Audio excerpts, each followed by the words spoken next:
सिद्धाणं नमो आयरीयाणं नमो वज्रायाणं नमो लोय सवसाहुणम। अनंतानंत परम सिद्ध भगवान की जय। 1008 श्री आदिनाथ भगवान की जय। अंतिम तीर्थेश भगवान महावीर स्वामी की जय। आचार्य भगवान गुरुवर श्री विशुद्ध सागर जी महाराज की जय। मुनि श्री सुप्रभ सागर जी महाराज की जय।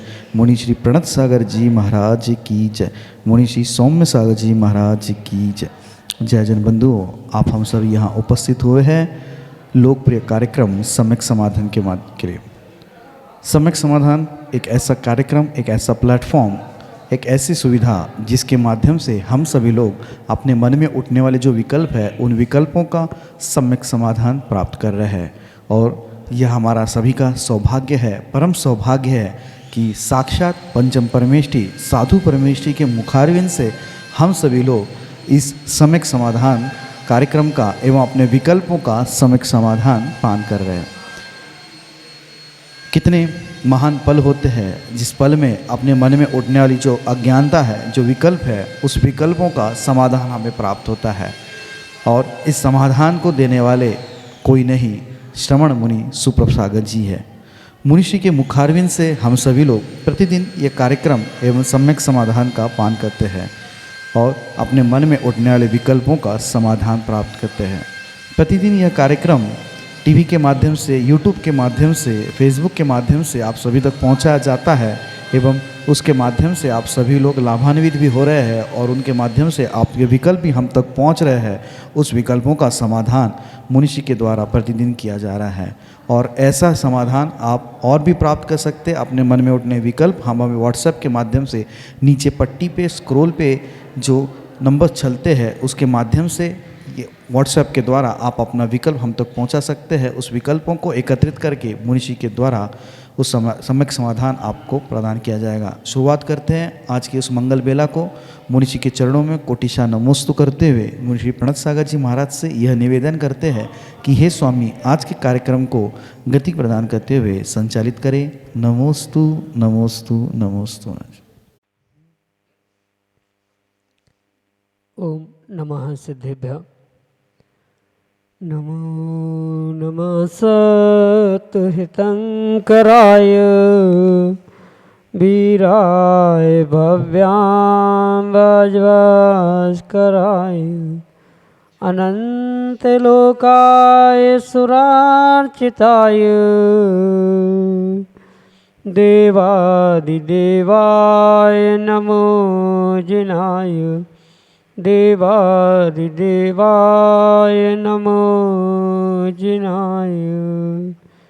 पंच परमेष्ठी भगवान की परम पूज्य आचार्य भगवंत गुरुवर विशुद्ध सागर जी मुनि महाराज की, परम पूज्य मुनि श्री सुप्रभ सागर जी महाराज की।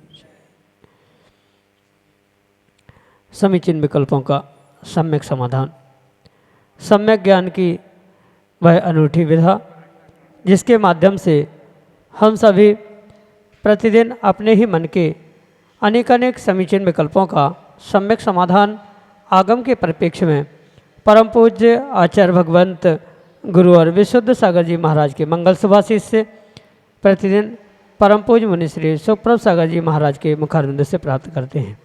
और वही सम्यक समाधान हमारे मन को एक अनूठी और सुख और शांति की अनुभूति कराने वाला होता है।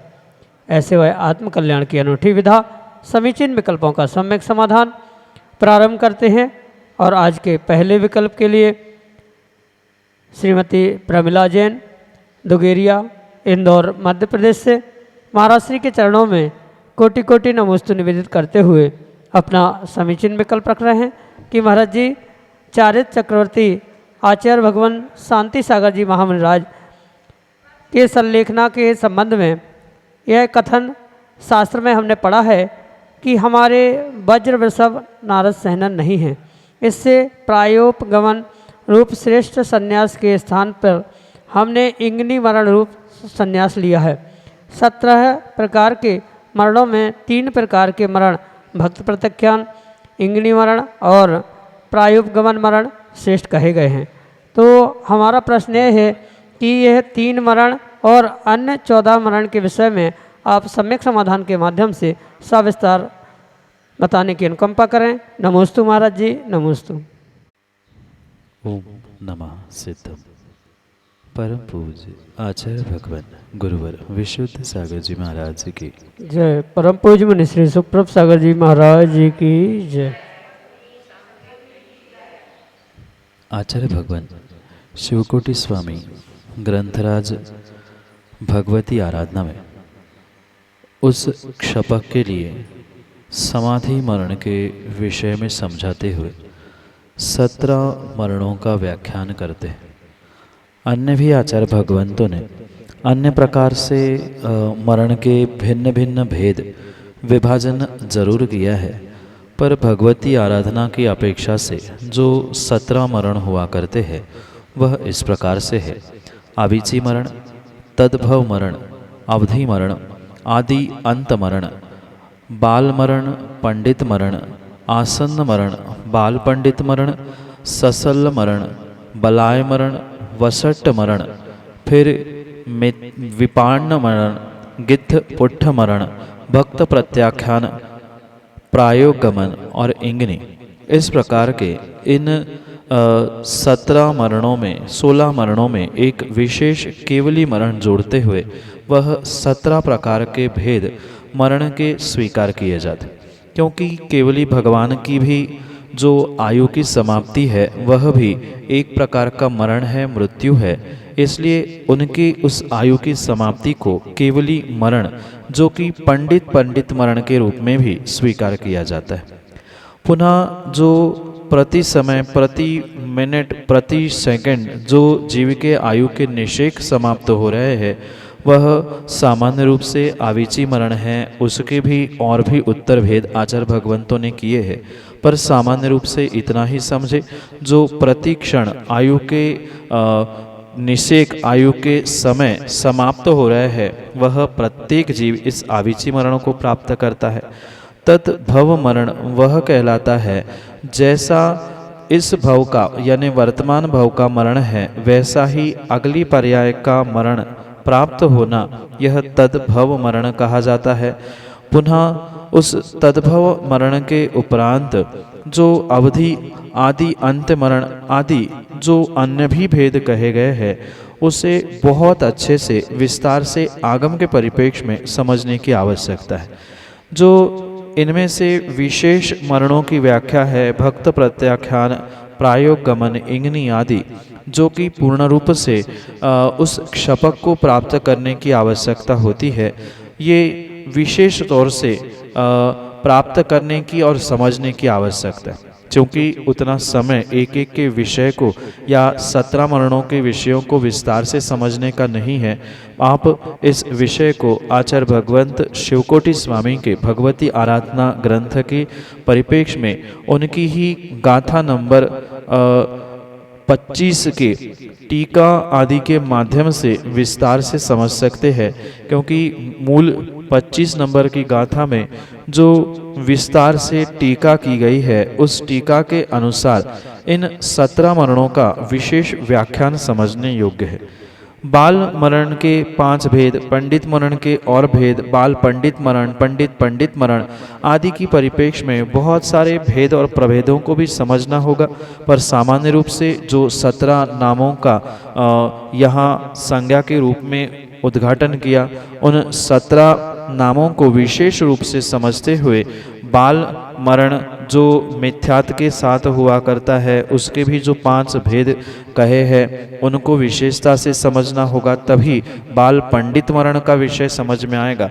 इसलिए क्रम से जो ये 17 मरण का विशेष रूप से व्याख्यान किया गया है, जैसे ससल मरण में जो सदोष चारित्र का पालन करने वाला मुनि साधना करते हुए पूर्ण रूप से समाधि मरण करता है वह ससल मरण है, जबकि मुनिराज होने पर भी निर्दोष साधना नहीं थी, इसलिए वह ससल मरण स्वीकार किया जाता है। जो वसट्ट मरण होता है वहाँ पर कहीं न कहीं वह चर्या का पालन तो करता है पर वैयावृत्ति करना दूसरों की सहयोग करना आदि गुणों से वह साधु रिक्त रहता है तो वह वसट्ट मरण के अंतर्गत आता है। ऐसे इन एक एक भेदों को पुनः प्रभेदों में या और विस्तार से जो भगवान शिवकोटि स्वामी ने अपनी ग्रंथराज भगवती आराधना की 25 नंबर की गाथा के अंतर्गत टीका के द्वारा विस्तार से समझाने का प्रयास किया है, वहाँ से आप उसके विस्तार को एक एक भेद के प्रभेद और उत्तर भेदों को विशेष तौर से समझे, क्योंकि पूर्ण भेदों को समझाने के लिए शायद एकाध घंटे की आवश्यकता है। उतना समय नहीं होने से संक्षेप में आपके लिए यही सम्यक समाधान। सिद्धम जैन, पारी, गुरसराय, उत्तर प्रदेश से महाराज श्री के चरणों में बारंबार नमोस्तु निवेदित करते हुए अपना समीचीन विकल्प रख रहे हैं कि महाराज जी, दिगंबर साधु के केस लॉन्च के उपरांत हम उनके केसों को अपने घर में रख सकते हैं क्या?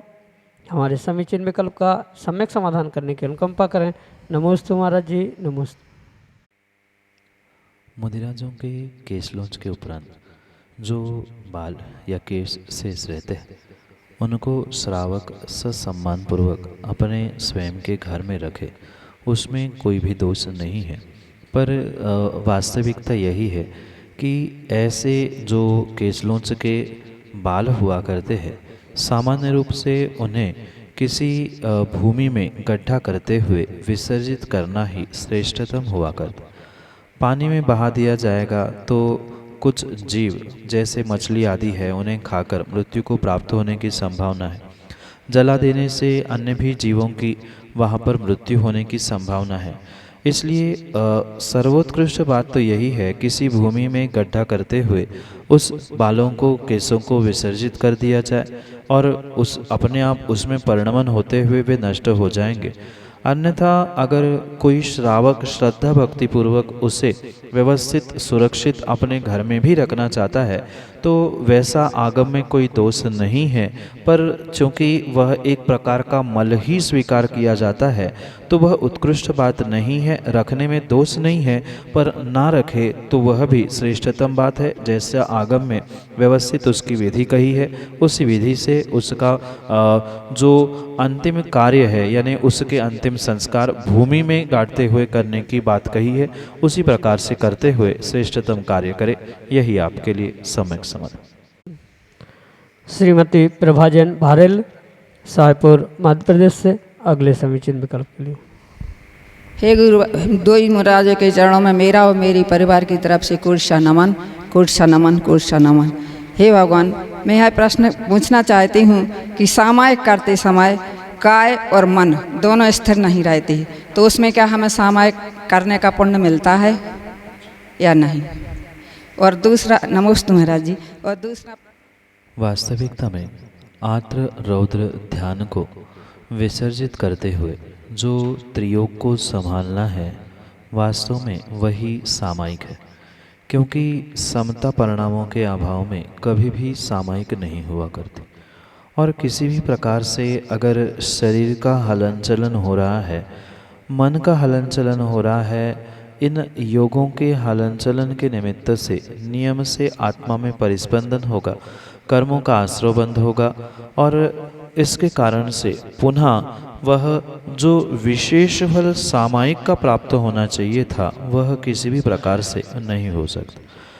इसलिए ये विशेष बात ध्यान रखें कि जो सामायिक के विषय में त्रियोग को संभालने का व्याख्यान प्राप्त होता है उसे कम से कम जो अशुभ क्रिया शरीर से हो रही है या अशुभ विचार मन से हो रहे हैं, अशुभ शब्दों का उच्चारण वचन योग से हो रहा है, कम से कम श्रावक अवस्था में उससे बचने का तो अवश्य ही प्रयास करना होगा। वास्तविकता तो पूर्ण योगों को शांत करने की है, तीनों योगों को एक साथ एक स्थान पर ही एकाग्र करने की है, पर क्वचित कदाचित श्रावक अवस्था में, प्राथमिक अवस्था में पूर्ण रूप से तीनों की एकाग्रता, तीनों की शांति संभव नहीं है। तो कम से कम जो अशुभ मन का प्रयोग हो रहा था, अशुभ वचनों का, अशुभ काय का प्रयोग हो रहा था, परिणति हो रही थी, उससे तो कम से कम बचने का पुरुषार्थ करना ही करना होगा। तभी वह सामायिक कहलाएगी। अन्यथा बैठे एक आसन लगाते हुए और मन में किसी के बारे में बुरा सोच रहे हैं, घर गृहस्थी के बारे में, पापों के बारे में चिंतन आ रहा है, तो वह किसी भी प्रकार से सामायिक का फल देने वाला, पुण्य का फल देने वाला नहीं हो सकता। इसलिए कम से कम पुनः मैं इस बात को कहना चाहता हूँ कि कम से कम अशुभ से बचते हुए शुभ में लगाने का पुरुषार्थ करें। जैसे मन में अगर विकल्प भी आ रहा है तो हम प्रभु के दर्शन का विकल्प करें, या प्रभु की अभिषेक कभी देखा होगा, या किसी सम्यक शिखर में हम पहुँचे होंगे उस यात्रा को स्मरण करें, या कभी गुरुओं को दान दिया हो, जिनवाणी सुनी हो, उन घटनाओं को याद करें। क्योंकि मनोयोग तो पूर्ण योग से शांत होना श्रावक अवस्था में संभव नहीं है। काय योग तो फिर भी हो सकता है और उसे करना ही होगा। हाथ भी जोड़कर बैठ गए, ऐसे हाथ पर हाथ रख के भी बैठ गए तो भी काम बन जाएगा, पर मन का जो परिणाम चल रहा है उसे तो पूर्ण रूप से आपको अशुभ से हटाते हुए शुभ की ओर ले ही जाना पड़ेगा, शुभ में ही लीन करना पड़ेगा, तो ही आपको सामायिक का फल मिलेगा। अन्यथा जितना जितना विकल्प मन में आता जाएगा, या जितने जितने कार्य शरीर को अस्थिर करने से आप करोगे, उतना उतना ही वह पुण्य का प्रतिशत घटता जाएगा, और जितके प्रतिशत ज़्यादा होते हैं बंधित को पारणाम कौच, इस सूत्र के अनुसार वैसा ही फल उस सामायिक का आपको पुण्य रूप से या पाप रूप से मिलेगा। यही आपके लिए सम्यक समाधान। इंदौर मध्य प्रदेश से संदीप जैन अगले समीचीन विकल्प के लिए हमारे सामने। ये सांसारिक जीवन में जितना डे टू डे की लाइफ में अपन जैसे भरोसा करते हैं जिन पे, उनसे धोखा मिल जाता है। तो ये अपना दोष है, अशुभ कर्मों का दोष है कि कोई पूर्व जन्म के कर्मों से उनसे हमारी कुछ है, या जिनको जानते भी नहीं, आप पहचानते भी नहीं, वो भी ऐसा हो जाता है। तो ये समझ में नहीं आती चीज़ हमारे समाधान का। नमस्ते। कर्मन की गति न्यारी। बड़े पेड़ पर अमिया छोटी, पतली बेल पर कद्दू भारी। कर्मन की गति न्यारी, कर्मन की गति न्यारी। अगर इस सूत्र को जीव अपने जीवन में समझ ले तो कभी भी वह दुखी नहीं हो सकता, क्योंकि कर्मों की ऐसी विचित्र न्यारी गति हुआ करती है कि जो सामान्य रूप से जीव कभी भी समझ नहीं पाता, पकड़ नहीं पाता। क्योंकि जो भी संसारी जीव हुआ करता है वह नियम से कर्मों के निमित्त से ही संसार में होता है। कर्मों का बंध, कर्मों का आश्रव, कर्मों की सत्ता और साथ साथ कर्मों का उदय जीव के साथ संसारी अवस्था में हमेशा हमेशा ही बना रहता है। इसलिए जो भी कार्य इस संसारी जीव के साथ घटित होता है वह कहीं न कहीं कभी न कभी कर्मोदय के निमित्त से ही हुआ करता है। चाहे आप किसी के साथ अच्छा करें, आप किसी पर विश्वास करें, वही आपको धोखा दे दे, वही आपके विपरीत कार्य करे, इसके पीछे पूर्ण रूप से आपने जो पिछली पर्याय में किया हुआ कर्मों का आश्रव बंध है, जो कि वर्तमान में कुछ समय से आपकी सत्ता में था, वह काललब्धि पाते हुए उस व्यक्ति का पुनः नियोग निमित्त प्राप्त करते हुए उदय में आता है। ये पूर्ण रूप से मात्र और मात्र व्यक्तिगत रूप से आपका ही कर्म का दोष है, आपने ही किया हुआ दोष है। पूर्ण रूप से कर्मों के उदय बंध का नहीं।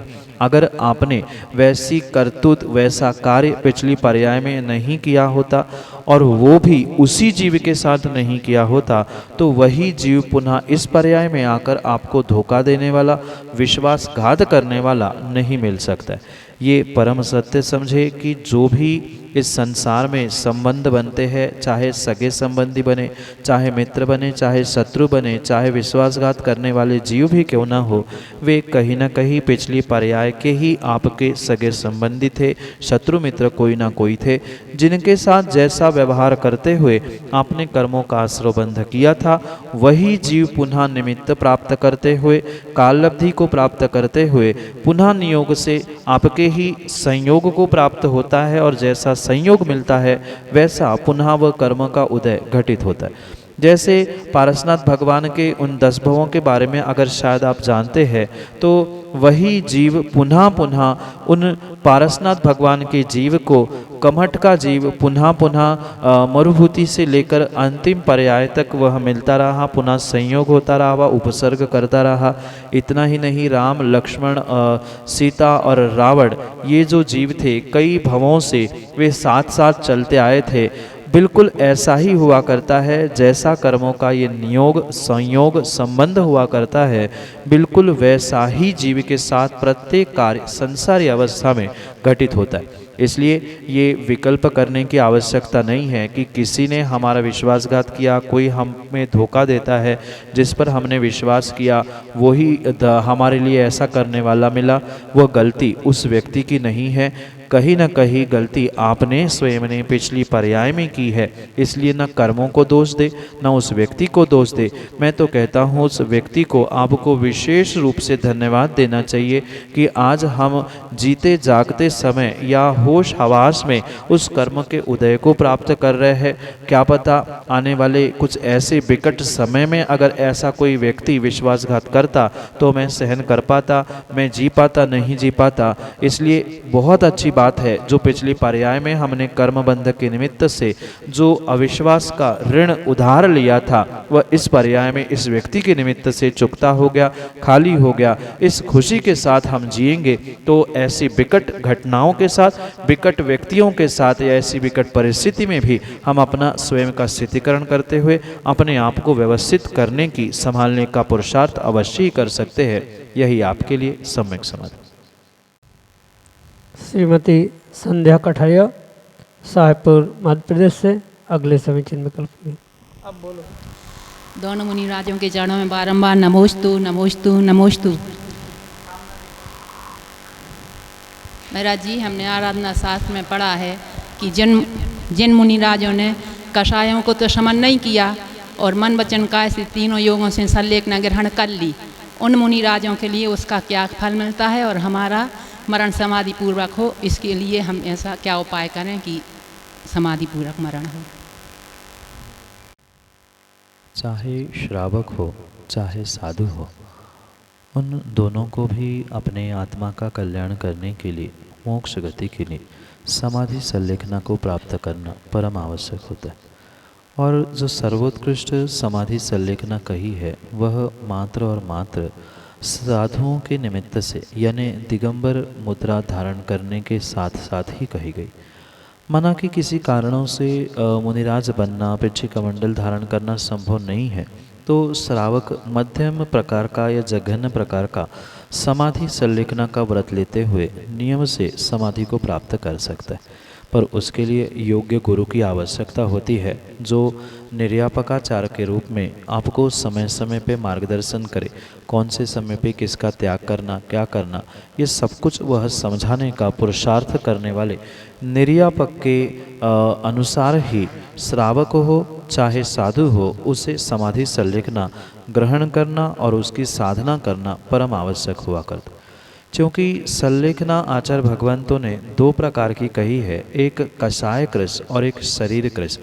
यानी कषायों को कृश करना यानी कम करना, ये कषाय संलेखना कहलाती है, और शरीर कृश करना, कमज़ोर करना, कम करना, उसे शरीर संलेखना भी कहा जाता है। किसी भी प्रकार से मात्र कषायों को कृश करने से वह संलेखना नहीं होगी और मात्र शरीर को सुखाने से भी संलेखना नहीं होगी। युगपत दोनों को कृश करना यानी दोनों को कम करना ये परम आवश्यक है। चाहे श्रावक हो चाहे साधु हो, भले ही बहुत सारे उपवास, व्रत, तप, त्याग, तपस्या उस जीव ने कर ली है, शरीर को सुखा के रख लिया है, पर अगर कषायों का उपशमन नहीं है, कषायों को नहीं जीता है, कषायों को कम नहीं किया है, तो किसी भी प्रकार से उनकी वह संलेखना या उनका वह मरण संलेखना के रूप में या सम्यक संलेखना सम्यक मरण के रूप में स्वीकार नहीं किया जा सकता। भले ही वह द्रव्य भेष कोई भी कुछ भी क्यों ना हो, हाथ में पिछी कमंडल दिगंबर भेष भी क्यों ना हो, पर परम सत्य तो यही है कि कसायों की उपशमना, कसायों को कृष, कसायों को कम करने के साथ साथ ही वह वास्तविकता में शरीर को सुखाने का या शरीर संलेखना का फल मिलने वाला है। क्योंकि ऐसे तो भूखन मरने वाले, शरीर को सुखाने वाले संसार में बहुत सारे जीव हैं। अगर ऐसे ही भूखन मरने वालों की संलेखना होती तो कई सारे जीव आज तक निर्वाण को पहुंच जाते। पर ये अवश्य समझने योग्य बात है कि शरीर के साथ साथ कसायों की उपशमना करना यानी कसायों को जीतना परम आवश्यक है। अगर कोई ऐसा जीव मात्र द्रव्य भेष धारण करते हुए शरीर को तो सुखाता है, व्रतों का पालन करते हुए भी, दिगंबर भेष धारण करते हुए भी अगर कसायों से अगर दूर नहीं है, कसायों का कम करना वह नहीं जानता है, तो किसी भी प्रकार से वह उस संलेखना को जो आगम में वर्णित है उसे प्राप्त नहीं कर सकता। भले ही सामान्य रूप से व्यक्ति उसे संलेखना कहे, क्योंकि आजकल तो कोई गृहस्थ भी घर में अस्पताल में भी मृत्यु को प्राप्त होता है तो उसको भी कहा जाता है कि हमने तो नमोकार सुना है तो उसकी समाधि संलेखना हो गई, वो समाधि मरण हो गया। पर आगम के परिप्रेक्ष्य में वे वास्तविक समाधि संलेखना मरण नहीं है। जो विधि भगवती आराधना, मरण कंडिका आदि में कसाय कृष, शरीर कृष के माध्यम से क्रम से समझाई है, क्योंकि वे कोई एकाध महीने एकाध साल की नहीं अपितु 12 वर्ष की प्रक्रिया है। क्रम से पहले 4 वर्ष में क्या करना, फिर 4 वर्ष में क्या करना, अंतिम 4 वर्ष में किस प्रकार से शरीर को और कषायों को कृष करते हुए अपने कर्मों का नाश करना, समाधि संलेखना के फल को प्राप्त करना, ये पूरा क्रम विशेष रूप से इन ग्रंथों में कहा गया है। तो उन्हीं प्रकार से ही हमें इन बातों को समझना होगा।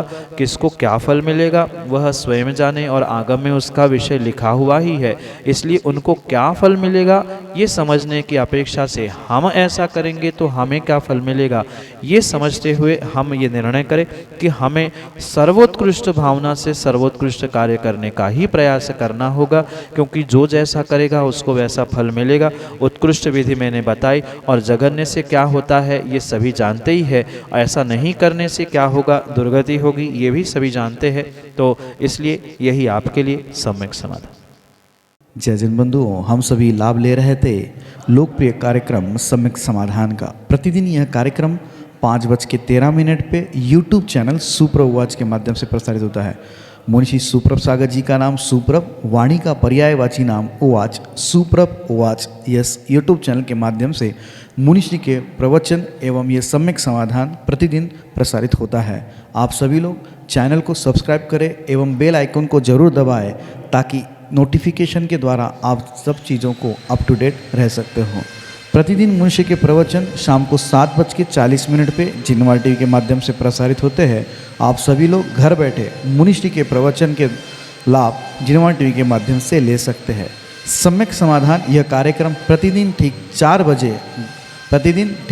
बजे अपने आदिना टीवी चैनल के माध्यम से प्रसारित होता है। एक नया टीवी चैनल आदिना टीवी चैनल, जिसके माध्यम से यह सम्यक समाधान का प्रसारण ठीक 4 बजे होता है। आप सभी लोग घर बैठे टीवी के माध्यम से भी इस कार्यक्रम का लाभ लेते हुए अपने मन में उठने वाले विकल्पों का सम्यक समाधान प्राप्त कर सकते हैं। 8707548811 यह हमारा व्हाट्सएप का नंबर है। आप इस व्हाट्सएप के नंबर पे अपने विकल्प भेज सकते हैं एवं इस विकल्पों को एकत्रित करके मुनिषी तक पहुंचाया जाएगा और मुनिषी के मुखारविंद से हम सभी लोग उसका सम्यक समाधान प्राप्त करेंगे। अगर आप व्हाट्सएप से टाइप नहीं कर सकते हो तो एक कागज़ पेन पे अपना नाम, अपने शहर का नाम, अपना विकल्प लिख के उसकी फ़ोटो खींच के आप हमें व्हाट्सएप कर सकते हैं एवं उस फ़ोटो को व्हाट्सएप के द्वारा हम तक पहुंचा दें एवं उसके माध्यम से आप अपने विकल्प हम तक पहुंचा सकते हो। samyak.samadhan@gmail.com यह हमारी ईमेल की आईडी है। अगर आप ईमेल के माध्यम से आप अपने विकल्प भेजना चाहते हो, अपने ईमेल के माध्यम से अगर आप ज़्यादा उसको अपने विकल्पों को हम तक पहुंचाना चाहते हो तो हम अपने विकल्पों को आप जीमेल के माध्यम से samyak.samadhan@gmail.com इसके माध्यम से आप आपके विकल्प हमारे तक पहुंचा सकते हो। प्रतिदिन मुनिषी के प्रवचन 2:30 पे आदिना टीवी चैनल के माध्यम से भी प्रसारित होते हैं। आप सभी लोग आदिनाथ टीवी चैनल के माध्यम से भी मुनिश्री के प्रवचन का लाभ ले सकते हैं। आज के लिए इतना ही। ऐसे ही नाविन्यपूर्ण विकल्पों के साथ हम आप तक पहुंचते रहेंगे। तब तक आप देखते रहे सुप्रभुवाच। आप सभी को जय जिनेंद्र मुनिश्री के चरणों में कोटिशा नमोस्तु नमोस्तु नमोस्तु।